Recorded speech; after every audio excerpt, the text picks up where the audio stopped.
Buenas noches a todos los hermanos. De verdad es un privilegio y un placer nuevamente estar con ustedes, con el pueblo de Dios, para aprender de su palabra en esta noche. La semana pasada estuvimos hablando del comienzo de la iglesia.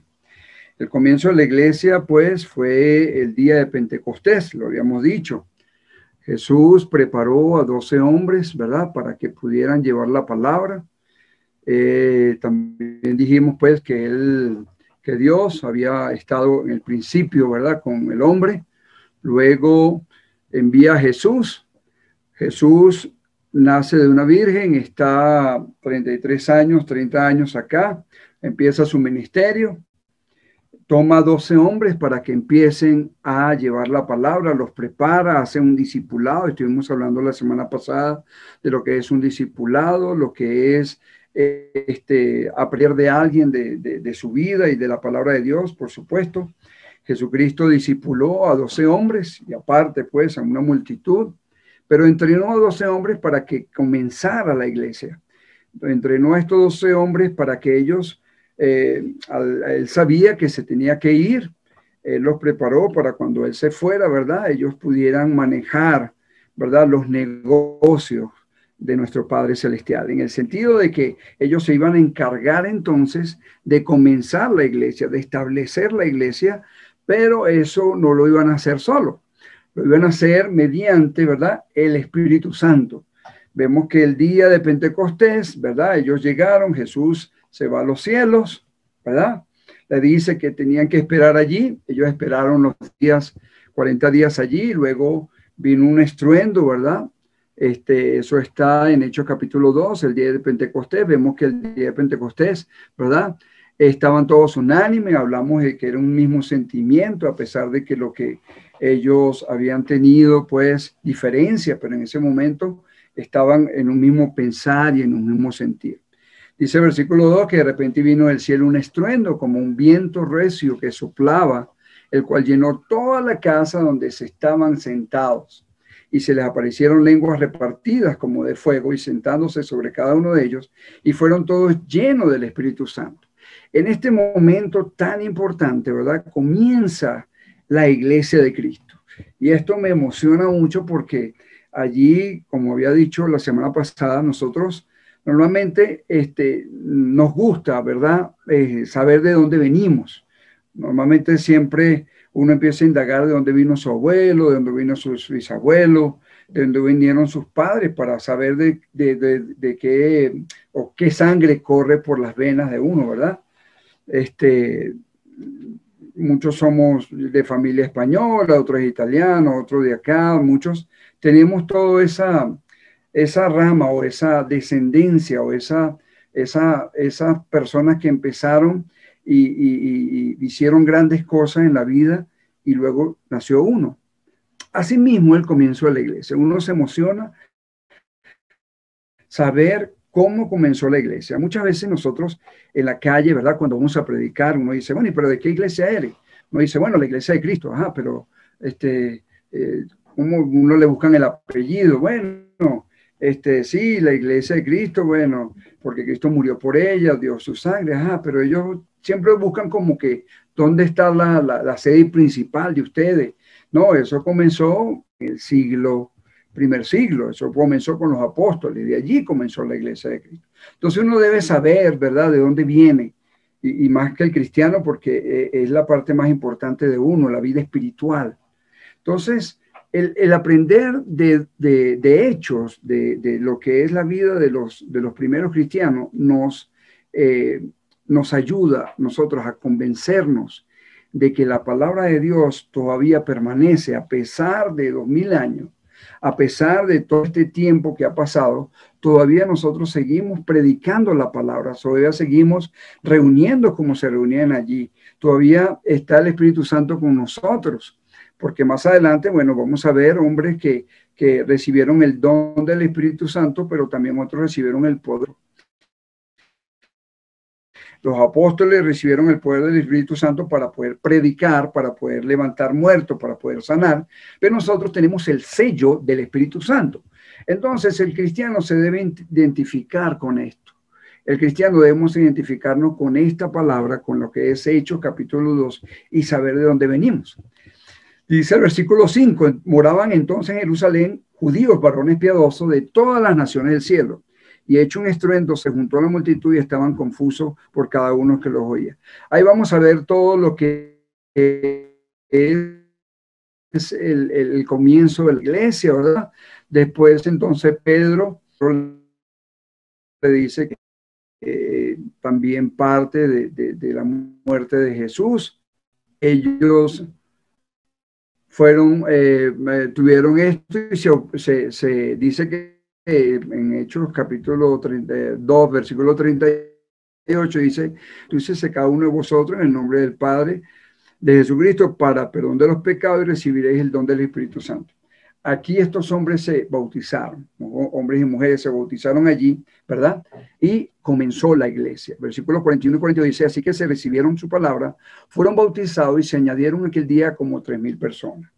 Y perseveraban en la doctrina de los apóstoles, en la comunión unos con otros, en el partimiento del pan y en las oraciones.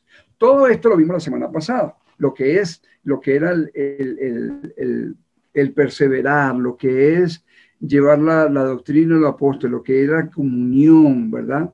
El partimiento y en las oraciones, ¿verdad? Recordemos que era también la primera vez que ellos tenían comunión con el Padre a través de la oración. Esto también se ve muy importante acá. ¿Por qué? Porque anteriormente ellos tenían que ir a un lugar específico, ¿verdad? Para poder tener comunión con el Padre a través de ¿quién? Del sumo sacerdote. Ya en este momento ellos tienen directamente la entrada al Padre Celestial. Ellos tienen ya, no tenían que esperar un hombre allí, el sumo sacerdote, que una vez al año tuviera comunión con ellos, sino que ya podían entrar a la presencia de Dios. ¿Por qué? Recuerden que en el templo, ¿verdad? El velo se rasgó, ¿verdad? Y allí ya, ¿qué significaba eso? Que ya nosotros podíamos entrar, ya teníamos paso, ya podíamos entrar en la presencia de Dios a través de ¿qué? De la oración. Entonces, esto era también muy importante y privilegio para ellos, ¿verdad? De poder orar, porque anteriormente no se reunían, solamente se reunía era Jesús y los apóstoles. Recordemos que Jesús se apartaba, ellos le decían que esperaran allí, que oraran también, pero ellos también, y Jesús también entonces, ellos también estaban probando y estaban sintiendo la necesidad de estar juntos en la oración. Entonces, vamos a ver la iglesia hoy, la segunda parte. A pesar de que ellos comenzaron, ¿verdad? Y todo era unánime, todo era un gozo, todo era una alegría en cuanto al partimiento del pan, en cuanto a las oraciones, pero también vino problemas, vino situaciones difíciles también, porque ahí empezó, y vamos a ver la consecuencia de ser cristiano para ellos. Dice la vida de los primeros cristianos en la iglesia de Cristo, dice, y sobrevino temor a toda persona, y muchas maravillas y señales eran hechas por los apóstoles. Ellos estaban allí, como había dicho antes. Todos los que habían creído estaban juntos y tenían en común todas las cosas, y vendían sus propiedades y sus bienes y los repartían a todos según la necesidad de cada uno. Ahí comenzó también el poder dar, ¿verdad? Ya despojarse de lo que ellos tenían. Muchos tenían tierra, más adelante vamos a ver. Muchos tenían propiedades y ellos no les importaba porque ya estaban conociendo lo que era el amor de Dios y lo que era dar, ¿verdad? Y vendían sus propiedades, versículo 45, y sus bienes y los repartían a todos según la necesidad de cada uno. Perseverando unánimes cada día en el templo, partiendo el pan en las casas, comían juntos con alegría y sencillez de corazón. Esto de repartir el pan, recordemos también que era que Jesús estaba recordando la muerte, lo que hacemos todos los domingos, ¿verdad? Que es el partimiento, el recordatorio del cuerpo de Jesús, clavaban la cruz, tomaban el vino, que es la sangre de Jesús. Todo esto que se está haciendo acá, o que ellos estaban haciendo, han pasado 2000 años y aún todavía estamos haciéndolo. Por eso es que es tan importante nosotros reunirnos cada domingo. Por eso es que es tan importante que nosotros participemos de la Santa Cena, participemos de la oración, participemos de la palabra de Dios, participemos de esa misma mente, ese mismo pensamiento, porque estamos llevando ese mismo pensamiento también al primer siglo. El siglo 47 dice, alabando a Dios y teniendo en favor con todo el pueblo, y el Señor añadía a la iglesia los que habían de ser salvos. ¿Qué iglesia era esa? La iglesia de Cristo. ¿Por qué se llama iglesia de Cristo? Como le estaba enseñando yo a Isaías anoche. Estuvimos enseñándole y él dice, me preguntó que por qué se llamaba, que cómo se llamaba. Y digo, bueno, se llama iglesia de Cristo porque Cristo murió por ella. Dio su sangre por ella y por eso es que no tiene otro nombre. No podemos llevar iglesia de los últimos días, iglesia de Bautista, iglesia, no, iglesia de Cristo, porque allí comenzó donde estamos nosotros ahorita afianzados, en la piedra, en la roca, en la edificación de Cristo. Por eso es que nosotros también nos llamamos cristianos, ¿verdad? Dice que los cristianos se le llamó en Antioquía por primera vez cristianos, ¿verdad? Vamos a buscar por aquí. Eso está en Hechos capítulo 11, versículo 26.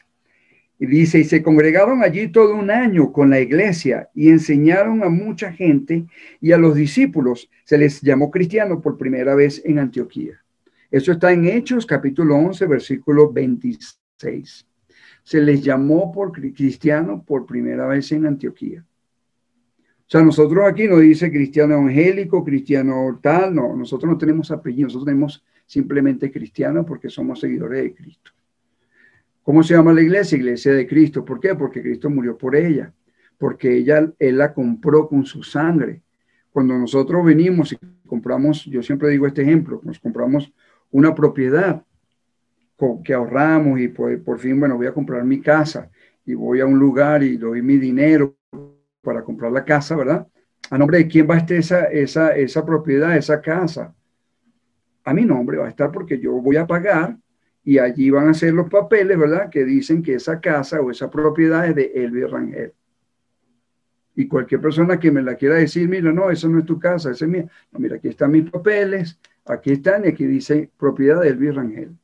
Porque yo la compré con mi sacrificio, ahorrando, con mi trabajo y mi sudor, yo fui y la compré. Así mismo hizo Cristo. Cristo vino, compró la iglesia con su sangre y por eso es que su nombre lleva Iglesia de Cristo. Entonces, todo esto, bueno, sabemos entonces cómo comenzó y cómo fue el principio de la iglesia, pero no solamente eso, sino que después, capítulo 4, ¿verdad? Dice, hablando ellos al pueblo, vinieron sobre ellos sacerdotes, con el jefe de la guardia del templo y saduceos. ¿Quiénes eran los saduceos? Los sacerdotes eran principales comandantes del templo, responsable del orden, los 3 sacerdotes tesoreros a cargo de la finanza, sacerdotes vigilantes, quienes guardaban las llaves del templo y se responsabilizaban de la vigilancia y orden bajo la autoridad del comandante del templo. Eso eran los sacerdotes en el capítulo 4. ¿Quién eran los saduceos?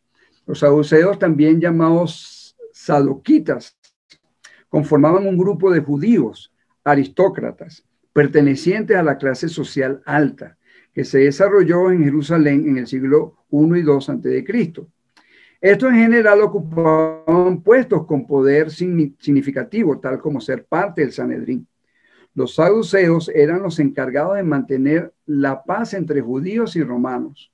Recuerda que el pueblo estaba bajo la autoridad de los romanos y los judíos, ellos tenían diferencia. Entonces estos saduceos era como para saber lo que tenían que hacerse en la parte política más que todo.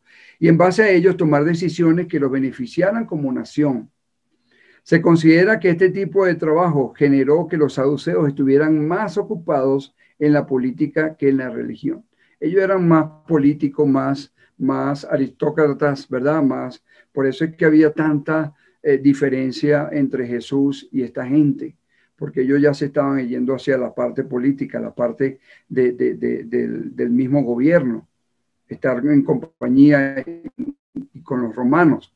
Entonces, dice, ya sabemos quiénes eran los sacerdotes y los saduceos, dice, versículo 2 del capítulo 4.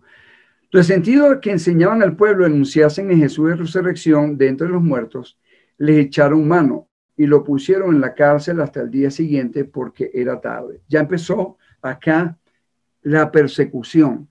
Ya no era Jesús. Ya Jesús había triunfado, pero como ya Jesús no estaba, ellos ya empezaron a ver los cristianos y a perseguirlos. Dice, pero muchos de los que habían oído la palabra creyeron, y el número de los varones eran como 5,000. Aún a pesar de que le estaban persiguiendo, esta gente estaba todavía predicando. Y se eran como 5,000, eso eran sin contar las mujeres, ni los niños, ni los adolescentes, ni los jóvenes. Entonces, esto era tan importante para el comienzo de la iglesia, porque ellos, a pesar de que estaban siendo, como decir, amenazados, ellos seguían predicando. Hoy en día, vamos a llevarlo hoy en día, ¿cuántos de nosotros estamos amenazados y seguimos predicando? ¿Cuántos de nosotros tenemos quizás miedo de salir y no predicamos? Aconteció al día siguiente, versículo 5, que se reunieron en Jerusalén los gobernantes, los ancianos y los escribas. ¿Para qué? ¿Para qué se reunieron? Para ver cómo podían hacer para capturar a esta gente. Porque se le estaba yendo de las manos, ya ellos no tenían, ya estaban perdiendo el control. Ellos pudieron tener el control a través de Jesús, tomaron a Jesús, lo llevaron, y vamos a ver también quiénes son estas mismas personas que están adelante. Dice el versículo 6, y el sumo sacerdote Anás y Caifás. ¿Sabes quiénes son estos personajes? Anás y Caifás, y Juan Alejandro, y todos los que eran de la familia de los sumos sacerdotes. Dice el Juan capítulo 18, versículo 13, y le llevaron primeramente a Anás, porque era suegro de Caifás, que era el sumo sacerdote aquel año. A Jesús, cuando Jesús fue tomado en el monte, allá en Sinaí, el día que lo tomaron en la noche, lo llevaron a esta gente. Lo llevaron a estos sacerdotes. Dice el versículo, dice, al anochecer después de ser arrestado, Jesús fue llevado a la casa de Anás, donde fue detenido, interrogado y golpeado. Anás se lo entregó a Caifás, pero como éste no tenía la autoridad para ordenar la pena de muerte, lo llevó ante Pilato, gobernante romano en Judea, para que siguiera su suerte, y después vimos qué fue lo que pasó. Pero esta misma gente que están ahora persiguiendo ya a Pedro y a los apóstoles, fueron los mismos, Anás y Caifás, que tuvieron el día donde Jesús estaba orando, que lo tomaron. ¿Verdad? Dice el versículo, ya lo vamos a decir ya un segundito, ok, aquí, dice el versículo 6, dice, y el sumo sacerdote Anás y Caifás, Juan Alejandro y todos los que eran familia de los sumos sacerdotes, y poniéndole en medio le preguntaron, ¿con qué potestad o en qué nombre habéis hecho vosotros esto? Entonces Pedro, lleno del Espíritu Santo, le dijo, gobernantes del pueblo y ancianos de Israel, puesto que hoy se nos interroga acerca del beneficio hecho a un hombre enfermo, de qué manera éste haya sido sanado. Este Jesús es la piedra probada por vosotros, los edificadores, la cual ha venido a ser cabeza del ángulo, y en ningún otro hay salvación, porque no hay otro nombre bajo el cielo dado a los hombres que podamos ser salvos. Entonces ven el denuedo y valor, que significa valor y energía y decisión, de Pedro y Juan, sabiendo que eran hombres sin letras y de vulgo, se maravillaban y le reconocían que había estado con Jesús. Entonces ellos ya empiezan a ver estos sacerdotes, ¿verdad? Estos hombres que querían de verdad empezar, y ahí fue como comenzó la persecución de los cristianos. Y viendo al hombre que había sido sanado, que estaba de pie con ellos, no podían decir nada en contra. Entonces, estos hombres se están reuniendo ¿para qué? Para empezar a perseguir la iglesia, para empezar a perseguir a Pedro, para empezar a perseguir a cada uno de ellos. Aunque la iglesia se estaba acoplando, la iglesia todavía, recordemos que ellos en ese tiempo todavía estaban con el judaísmo, estaban todavía con esa mente. Entonces era una lucha, me imagino los apóstoles enseñándole lo que Jesús le había enseñado a ellos, y luego por otro lado, entonces, tratando de resguardarlo para que estas personas o estos sacerdotes no empezaran la persecución. Dice el versículo 15, entonces le ordenaron que saliera del concilio y conferenciaban entre sí, diciendo, ¿qué haremos con estos hombres? Porque de cierto señal manifiesta ha sido hecha por ellos, notoria a todos los que moran en Jerusalén, y no los podemos negar. Sin embargo, para que no se divulgue más entre el pueblo, ¿verdad? Amenacémosle, para que no hablen de aquí en adelante a hombre alguno en este nombre. Lo iban a empezar, empezó la persecución de allí. Empezaron a amenazar para que no predicaran. Y llamándole le intimaron que en ninguna manera hablasen ni enseñasen en el nombre de Jesús. Mas Pedro y Juan respondieron diciéndole, juzgad si es justo delante de Dios obedecer a vosotros antes que a Dios, porque no podemos dejar de decir lo que hemos visto y oído. A pesar de que lo amenazaron, ellos dijeron, mira, no podemos dejar de decir lo que hemos visto y lo que hemos oído. No podemos dejar de predicar la palabra. No podemos dejar de decirle al vecino, allá, a aquel, al otro, que Jesús murió por él. Y este mismo furor debemos llevarlo nosotros igual. Nosotros no podemos dejar de salir a la calle, dejar de decirle a una persona, invitar a una persona, mira, Dios te ama, mira, Jesucristo murió por ti, vamos a la iglesia. No podemos dejar de que esto o que las personas nos callen o el mismo miedo nos calle. Nosotros debemos predicar así como cada uno de ellos. Y Pedro no tuvo algo sobrenatural, no fue un hombre diferente. Pedro también pecó, Pedro también se arrepintió, Pedro también negó a Jesús 3 veces. Cada uno tuvieron sus errores. Todos los hombres de la Biblia vemos que fueron mentirosos, mataron, ¿verdad? Mucho, pero a pesar de eso fueron hombres de Dios. Nosotros a veces nos sentimos mal porque, oye, wow, esta mañana pequé y, oye, me siento mal ahí, me arrepiento y no, Jesús no me va a perdonar y nos sentimos culpables y Satanás te dice, pero ¿para qué te vas a ir a la iglesia? ¿Para qué vas a predicar? Tú eres un pecador, no vayas, no sigas, no prediques. Y nosotros nos dejamos intimidar por Satanás muchas veces, por el miedo. O decimos, no, esa persona no le voy a predicar, no tiene pinta de que sea un cristiano. Uno no sabe, uno simplemente va y lleva la semilla, como el sembrador. Nosotros la lanzamos, Dios es el que va a dar el crecimiento, la iglesia no es mía, la iglesia no es suya, la iglesia no es de los pastores, la iglesia no es de los ancianos, la iglesia es de Cristo, la iglesia es de Dios, la iglesia hay que cuidarla, pero es de él que va a dar el crecimiento. Como decía un hermano, si tenemos 100 hermanos, bueno, vamos a trabajar con ellos. Si tenemos 50, no importa, vamos a trabajar con ellos. Porque el crecimiento lo está dando Dios. Lo único que nosotros debemos hacer es salir y predicar la palabra. Tomemos este versículo del capítulo 4 y hagámonos nuestro. Repitan conmigo, porque no podemos decir lo que hemos visto y lo que hemos oído. Yo no puedo dejar de decir lo que Dios ha hecho en mi vida. Yo no puedo decir lo maravilloso que han sido estos años de cristiano. Yo no puedo dejar de decir que estoy en una iglesia que hay amor. Yo no puedo decir que Jesucristo entró en mi vida y que hizo muchos cambios en mi vida. Yo no puedo dejar de decir que si estamos con Él podemos tener la herencia en los cielos. Cada uno es responsable acá de nosotros de continuar ese mismo legado que dejaron los apóstoles, ese mismo esfuerzo, esa misma amor a la iglesia. Por eso es que es tan importante nosotros enseñarles, hermano, a nuestros hijos. Es tan importante que nosotros la palabra la sembremos en ellos y que ellos más adelante no digan, no, mi papá era un mentiroso. Mi papá a veces se paraba ahí en el predicar y decía una cosa y cuando llegaba a la casa era otra. No, yo no voy a ser cristiano.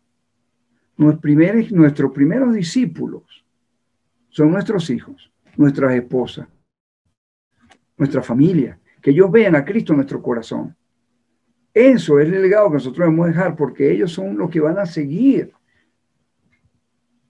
Yo espero, bueno, no sé cuándo moriré, pero yo espero ser viejito ahí y que vea a los hijos de Lucas, que vayan a la iglesia, los hijos de Haná, que se levanten temprano, el esposo de Haná que esté predicando allí. Yo espero que Isaías también empiece a bautizar gente y que siga trabajando y que si él no es predicador, bueno, que tenga su trabajo secular, pero que vaya a la iglesia todos los domingos, que levante a sus hijos tempranito.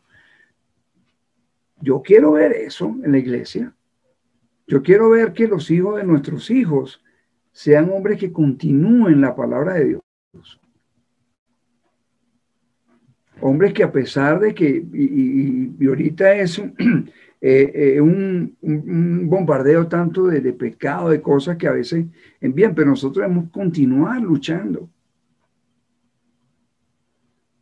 Versículo 20 nuevamente, porque no podemos dejar de decir lo que hemos visto y hemos oído.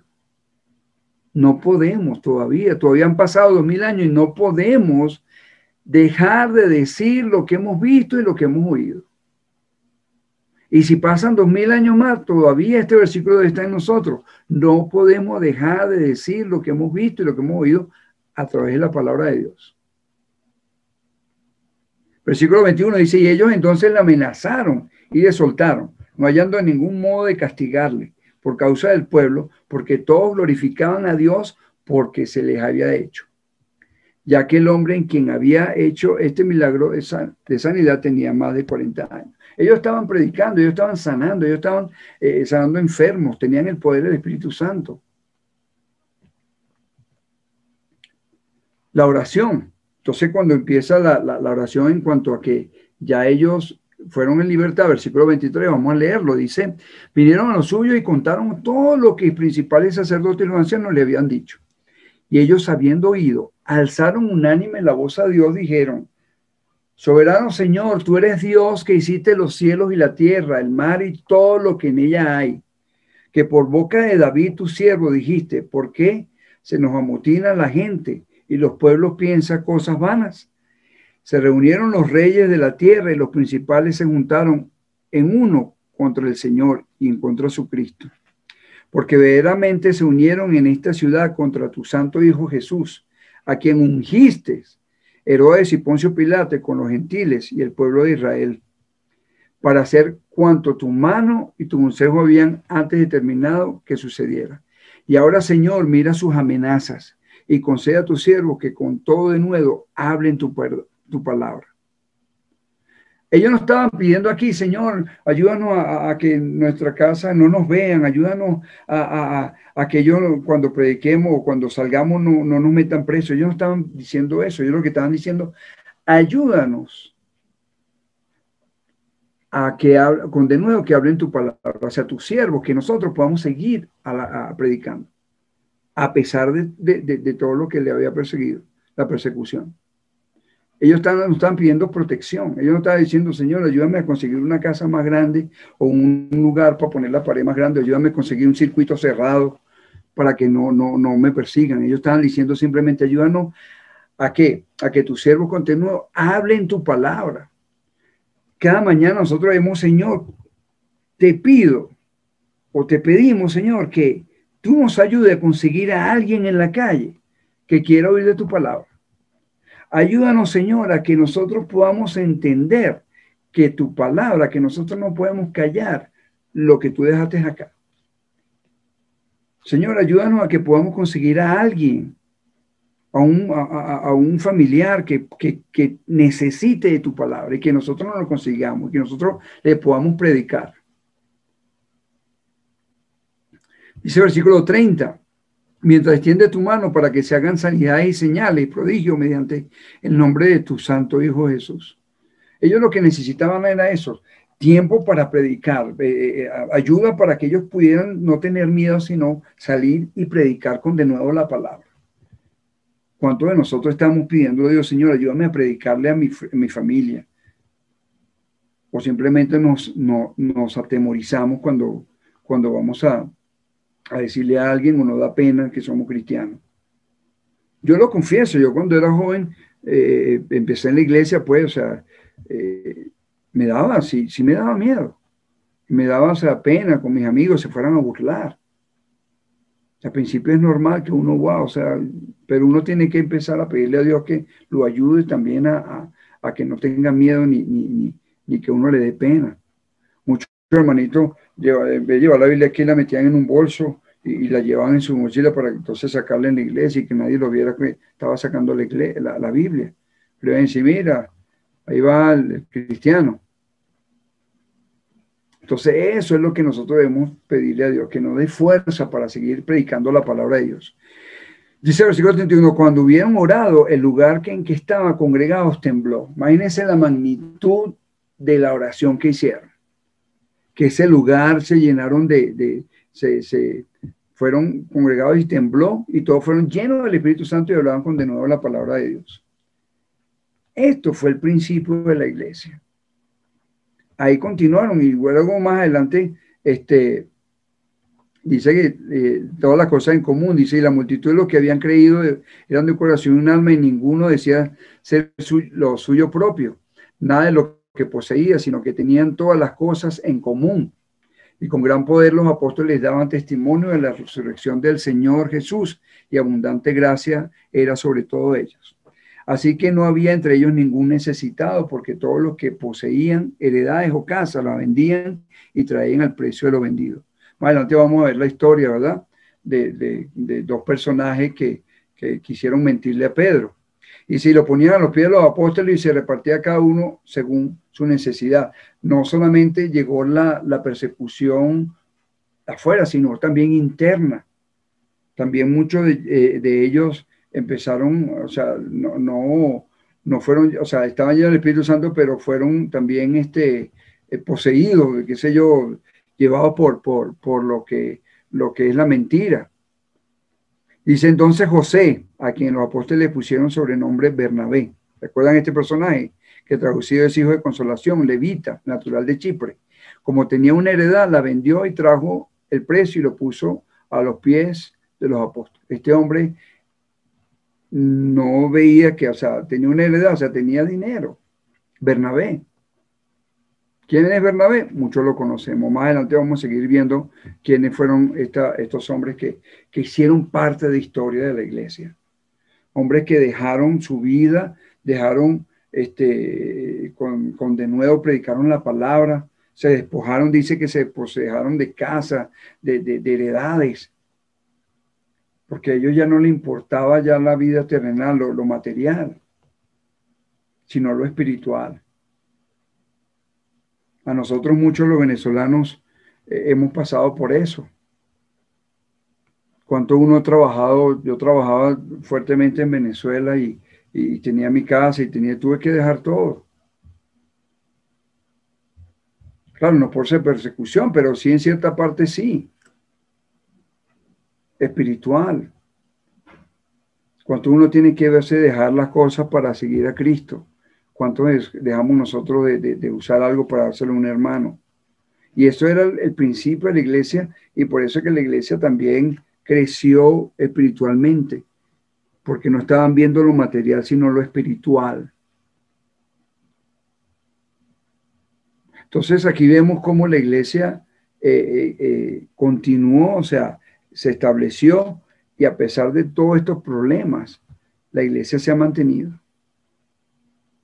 Y en el año 2021, en marzo, hoy es 24 de marzo, 23 de marzo, por cierto, es mi aniversario. Tengo ya 23 años de casado hoy. Gracias a Dios por mi esposa también, que también es cristiana, una mujer que también ha luchado también conmigo. Entonces, todo este tiempo, todavía la iglesia continúa. Y como lo he dicho y lo voy a repetir, los hechos todavía no ha terminado, no se ha cerrado este libro de los hechos, no se ha terminado.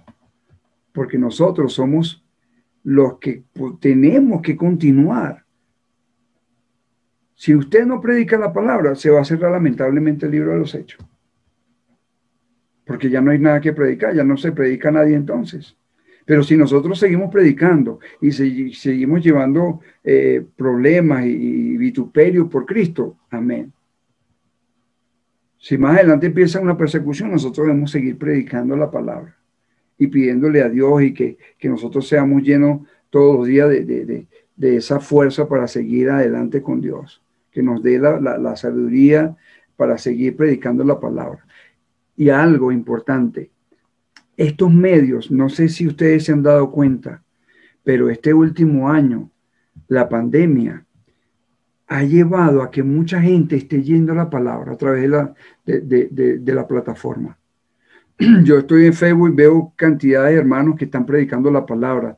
Me meto en Instagram y cantidades de personas que están predicando la palabra. La palabra se está llevando ahorita, pero totalmente, completamente ahorita, en este tiempo. Ahorita, o sea, cualquier persona viene, cualquiera de nosotros podemos poner ahí Facebook Live y empezamos a predicar. Y nuestros amigos que están en contacto con nosotros oyen la palabra. Entonces, la palabra ahorita se está moviendo mucho más que hace un año atrás. Porque nosotros íbamos a la iglesia, predicábamos un jueves, que éramos como 20, 25 el jueves. El domingo éramos 150, 130. ¿Verdad? Y reuniones en las casas, pero ahora es todos los días y ahorita tenemos 33, multiplícalo por 3, son 99 personas que están oyendo la palabra allí ahorita, y muchos lo están oyendo por Facebook Live también. Entonces la palabra se está continuando, los hechos, la iglesia todavía continúa, hermano, la iglesia todavía. Y debemos mantener y llevar la palabra a cada uno de nuestra familia, de nuestros hijos, que ellos más adelante continúen si Cristo no ha venido. Es algo que yo necesito decirle a mis hijos. O sea, ustedes tienen que llevar la palabra, aunque yo no esté. Ustedes tienen que predicar, aunque yo no esté. Yo voy a estar en un sitio mejor, esperándole a ustedes, pero ustedes tienen que continuar lo que Jesús comenzó, lo que Pedro comenzó. Hasta el último día de nuestra vida nosotros tenemos que predicar, sea por computadora, sea por un familiar, pero tiene que ser y alabando a Dios. Entonces la iglesia todavía necesita de hombres y mujeres que salgan, que prediquen, que hablen la palabra de Dios. Y como dice acá, versículo 20 de Hechos capítulo 4, porque no podemos dejar de decir lo que hemos visto y hemos oído. Que el Señor les bendiga, hermanitos.